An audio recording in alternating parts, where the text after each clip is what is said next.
Here's what I talk about, what I mean when I say the mind-body feedback loop. Every emotional state that you experience has a corresponding physiology. Yes, sir? That better? Okay. Every physiology has a corresponding state. It's a feedback loop. That means you can inject change at any part and create the other part. I'll come back to me in a minute. You got to be in control of your state. Otherwise, your state will control you. When stress hits your system, your neocortex, your rational, lying brain, shuts off.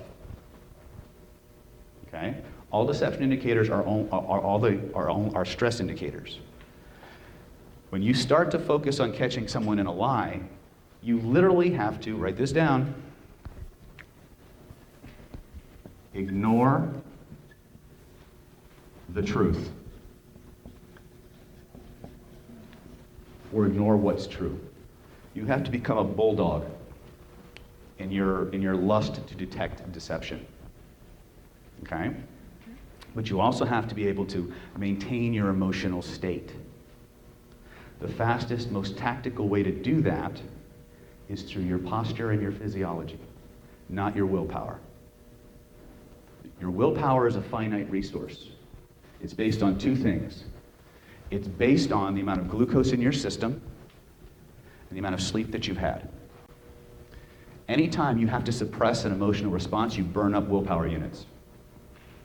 When the willpower units are all gone, you default to hedonistic, pre-programmed, unconscious behaviors. This is why most of the people's diets fail, because they're not equipped to deal with suppressing emotion that they have to deal with on a constant basis. I want to get into the basics first.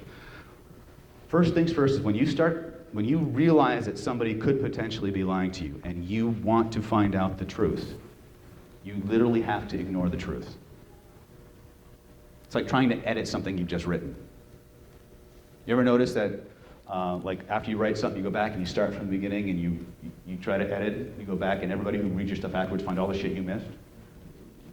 It's because your brain fills in stuff. Your brain rationalizes. It creates plausible scenarios in your mind that could be true. A lot of times, people don't get away with lies because they're good liars. They get away with lying because we really want to believe them.